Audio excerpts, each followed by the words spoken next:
Hello and welcome to my old versus new comparison video covering the Codex Necrons.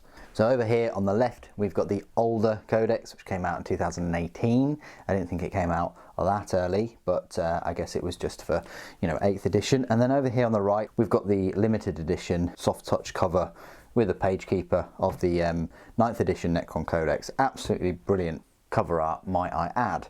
So the differences are, well, the original Codex will cost you £25 and the current Codex will set you back £30. So there's been a bit of a price bump. Page-wise though, you're actually dipping out in value because although Games Workshop are charging you more now for your Codex, they've got exactly the same number of pages. What you're also dipping out on is just the lore, really, of each unit. I always find these parts of the codexes one of the main reasons why I get the codex. If I just want the rules and things and the missions, I'd expect them to be free with the miniatures. But I really like the lore, and that is just fantastic, isn't it? Look at that. So that's not really going to change, but it would have been nice to have included this into the new Codex somewhere, because it gives you a lowdown of all the units.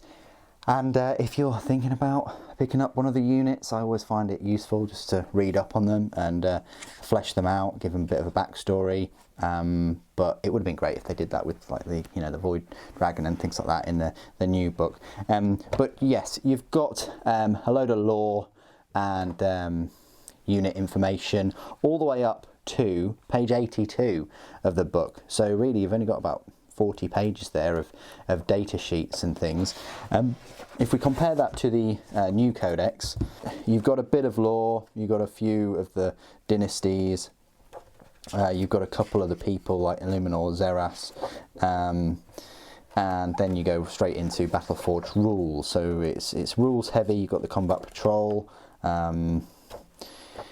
It goes through relics, crusades, crusade armies, and then the data sheets actually begin on the same page, 82, as the previous Codex. So yeah, some of the lore and the unit lore has just been replaced by the stratagems and the crusade rules, things like that. But if we have a look at both of the Codexes, where they start off, I always found these really interesting and useful, both showcasing a start collecting set and like a full army, like a battle force set, something like that. They're not really present in the new books as they used to be, and they were a great way of selling battle forces and start collecting sets, and I would very much like them to return at some point.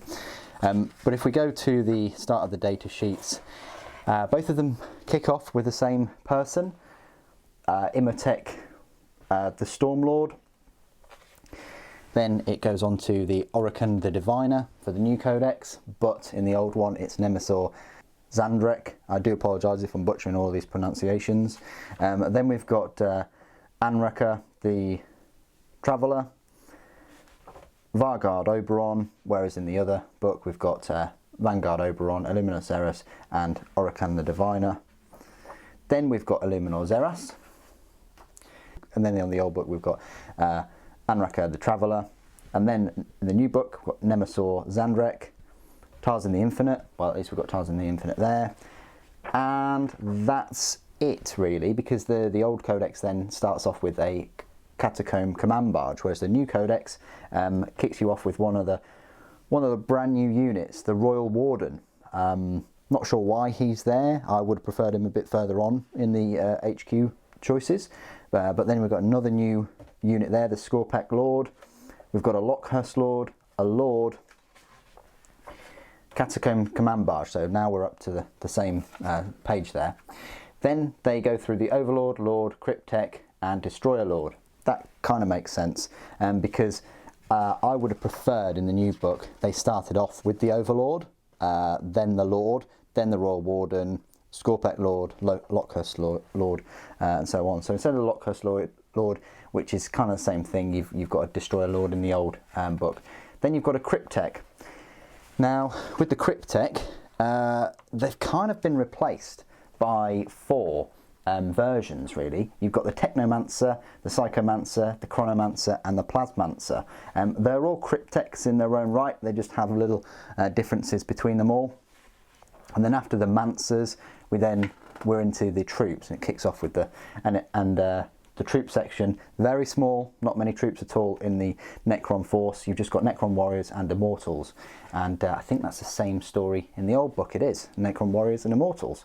So you've got the troops, and then you've got the heavier troops that cost a bit more. They've got arguably better weapons, better toughness, more attacks, and a better save.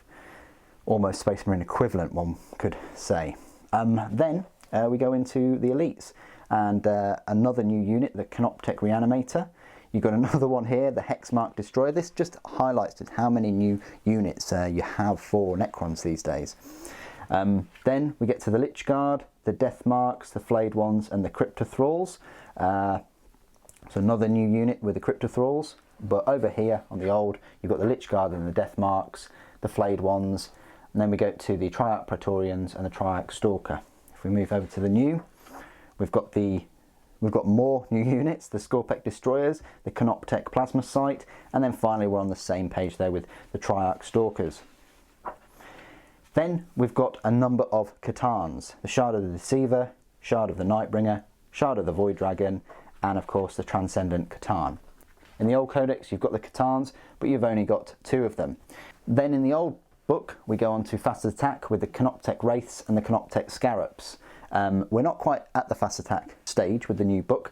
We're still in elites, and they've actually put the Canoptec Spiders as elites now. Then we go on to the Swarms, which kind of makes sense, both of those units together.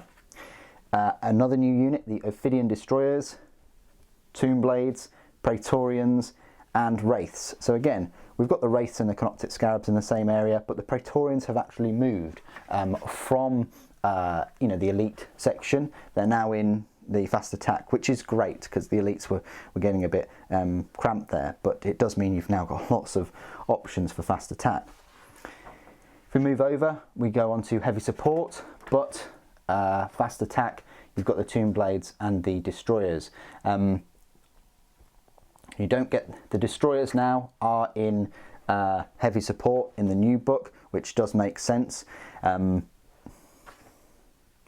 that leads us on to Heavy Support in the old book, which starts off with the Heavy Destroyers and the Canoptec Spiders. So they actually put Canoptec Spiders in Heavy Support before, whereas now they are elites. Then we've got the Annihilation Barge, the Doomsday Ark, the Lockhurst Destroyers and the Lockhurst Heavy Destroyers. In the old book, we just had the Heavy Destroyers, and then we had the Monolith actually, and the Annihilation Barge, which we've got there, and the Doomsday Ark. So at least those sort of stay in the Heavy Support section. But moving over, we've got another new unit there, Canoptec Doomstalker, one of the best units in the game in my opinion. But still no sign of the Monolith.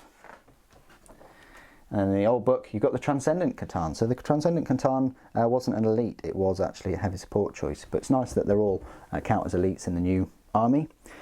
Transports, Ghost Ark, nothing's changed there. But then we're on to Flyers, got the Doom Scythe and the Night Scythe. Nothing's changed there, Doom Scythe and Night Scythe. And then we've got Lords of War, and we only had 2 in the old. And we only had 2 in the old army, either the Obelisk or the Tesseract Vault. You had an option of building one or the other, whereas in the new army you've now got a multitude of Lords of War. You've got the Obelisk, the Tesseract Vault, as we had before, but this time you've got the Monolith in Lords of War. Now, this is very controversial. I would have preferred the Monolith to stay in the Heavy Support choice. It's an odd one because it is Heavy Support, but it's also a transport, and it's now an expensive kit. I think it's about £105. Quite pricey now, so I can see sort of why, from that reason, they put it in Lord of War, but in my opinion, it really should have stayed in Heavy Support. And the final Lord of War that we've received, brand new model, the Silent King, finally. Don't have any of that in the new Necrons, and on top of that we also get another new model in the form of fortification, the Convergence, in the form of Necron's first ever fortification, if you don't include the pylons and things. this set of 3 scenery pieces. So there you go. As you can see, you know, Necrons have been fleshed out, pardon the pun, so much more than they used to be, and that's only after kind of 2 years or so, and that's only within the 2 years. Very happy. As you can tell, I'm very happy that Necrons have been given the sort of special treatment and had a number of units added. I don't think any of the units have been dissolved or taken away from the old book at all. Some have been made better and way more powerful, but some have been made a little bit weaker. But overall, it's a fantastic upgrade, and it's still got a lot of structure, and we've only got a few more models left of this release to complete it. Reading this book, I mean, unfortunately, it doesn't go into that much lore and unit profiles with the new models. The most pictures we get of any of these new units and models is just, well, technically about 8 pages or so, which in my eyes, I don't think that's worth it. It needs to have many more pictures just to promote these lovely, incredible miniatures. However, it does give me hope for other Xenos armies, in particular Eldar. I'd love to see them create a new avatar, and all new Phoenix Lords and Aspect Warriors, as well as even new Guardians and new tanks and you name it. And let's hope we don't have to wait too long before we get some new Eldar.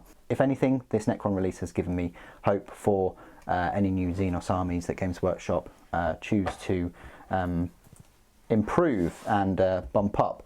So at least you can see now between the 2 codexes, although they're the same number of pages, there have been chunks left out of the new book, which I would have been happy if they just copied and pasted and made you know, 7 or 8 of the new lore pages for the new units. If they just grabbed everything that was in there lore-wise for those units and they transferred it over, say this book was an extra 20-30 pages more, then that would have justified the £30. But as it stands, they have removed a fair bit to replace it with the missions and quite bland things that you could pick up for free in a campaign book or whatever.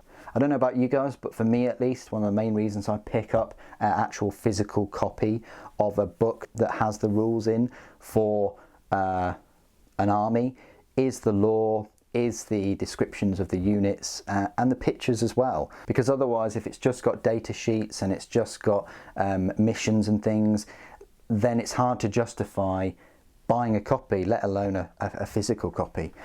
But what do you guys think of these codexes? When you're in my position, it's very frustrating watching Games Workshop take a step forward and 2 steps back every edition with the 7th and the 8th and now the 9th. I'm hoping that the 10th they may get it right, who knows, but that may well be in a few years' time. What do you guys think of the Necron Codex and the changes, and are you with me agreeing that the Monolith should still be heavy support? Please do put your thoughts and opinions down below as always. It'd be great to hear from you. Thank you ever so much for joining me today. Thank you for watching. Silent King protects.